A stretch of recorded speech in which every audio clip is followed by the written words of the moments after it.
another interesting, you know, way of what's going on in Hollywood is there's a lot of drama around Scream 7.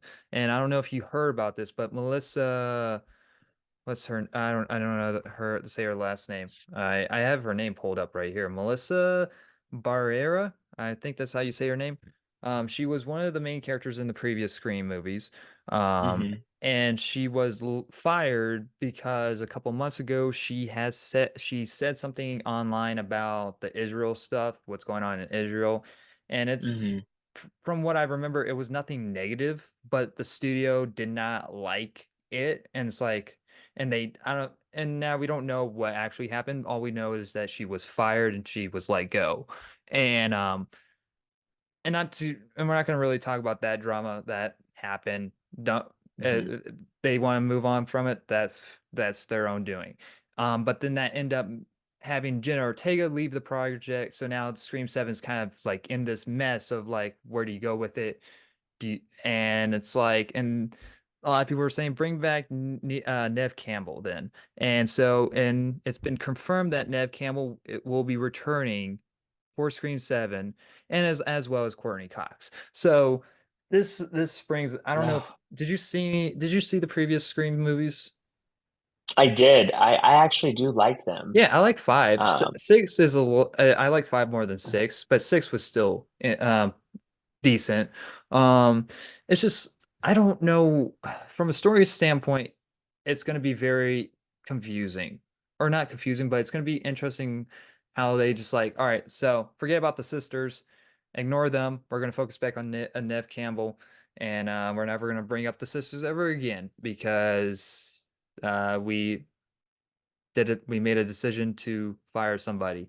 So it's like, I mean, like, yeah, I mean, good thing on Neve Campbell, because the reason why she wasn't in Scream 6, because they would not pay her a certain amount of money, and when she was saying like, hey, I'm the face of this franchise, I kind of deserve a yeah. little bit more. So good for her that she got what an actor asks for, basically, or an actor what they think they So deserve. so I think that's great in lots of capacity. There's a few things to kind of touch on here. Hmm. Um, Melissa Barrera, I believe is how you Yeah. say her name. Obviously wading into it's difficult because you want people to have opinions, right? Hmm. We want people to have freedom and opportunity to ascribe opinions.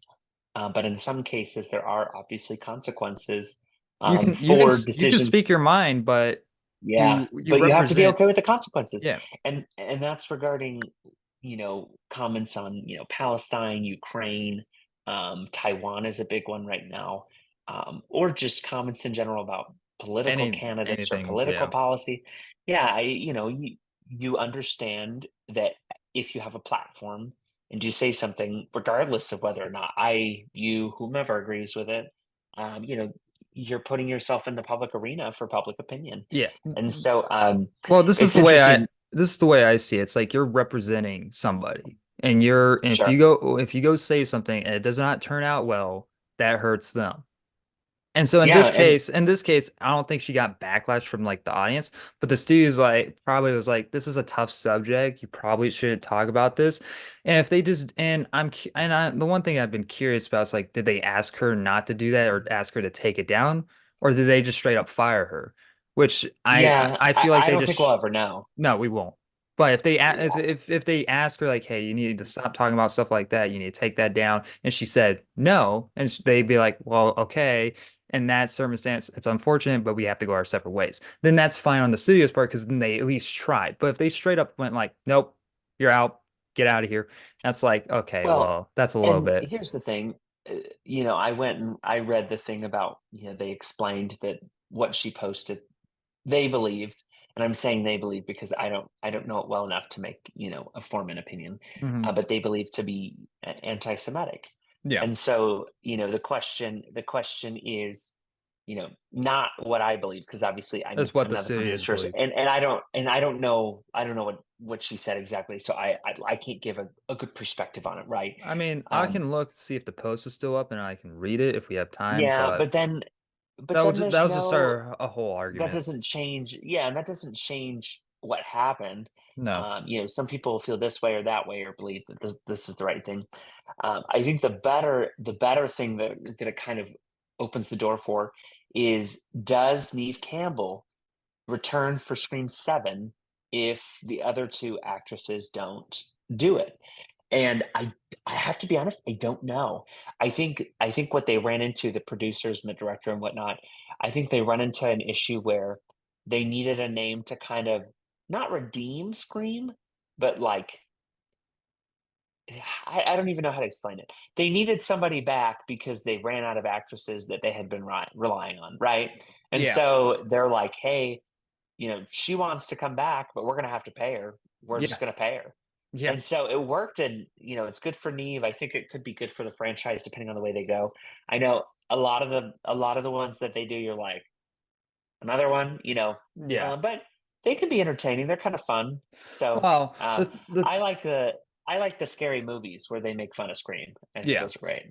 Well, the thing is, it kind of leaves this big plot hole in the next film is that it's always interesting to figure out who the killer is. And the Scream movies kind of cheat with that. Like it's like, oh, you think it's this person, but really it's like, next when you see the final person, their height doesn't actually match up with the killer that you see the whole entire time. Sure.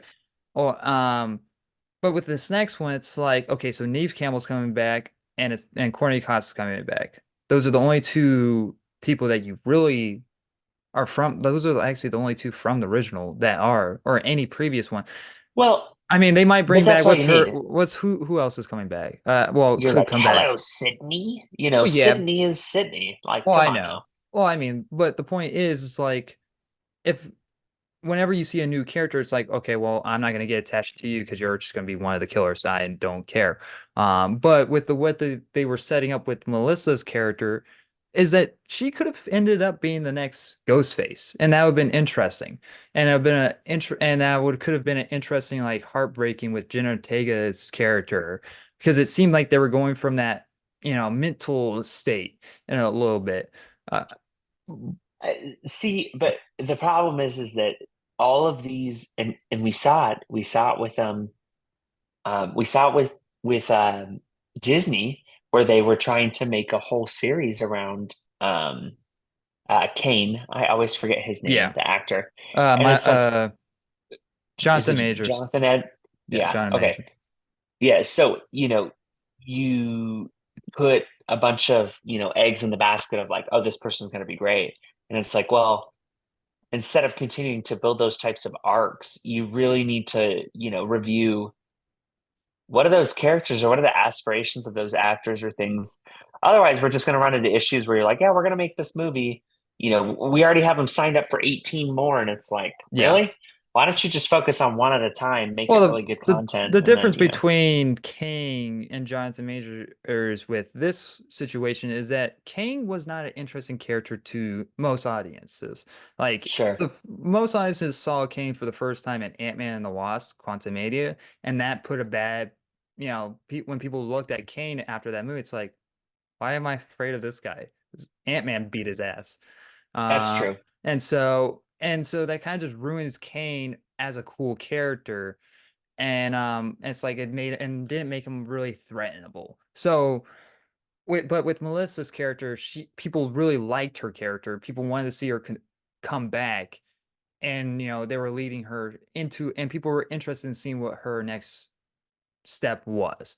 So it's a little bit hard. It's a little bit like what's the word Yeah, I'm thinking more about? difficult to it's more difficult to comprehend. Yeah. But yeah, I mean, I'm excited. I I mean, think that they're there's a getting the lot of original writer to come back, and he's also directing it. So, there's opportunity. So, that's all I want to say. I could probably delve into like all the different things on that one in particular. mhm. Drop a comment. I'm curious to hear what our viewers have to say in regards to, how do you feel about her coming back? How do you feel about, the one girl being dropped? Um, where do you line? I guess alignment's not a good thing, right? We never want people to, not speak their opinion, right? It- Yeah, there are a lot of opinions that I don't agree with, but I think one of the great things that we have is the opportunity to share It's just how do you prevent sharing things that could be interpreted or could be flat out hate speech? Thank you guys for watching this video. If you want to see the full-on podcast, I'll leave a link in the description below. And you guys can also check us out on Spotify and Apple Podcasts. And if you guys enjoyed the video, leave a like. And if you guys want to, I want to hear your guys' thoughts on the topics as well. So leave a comment on it.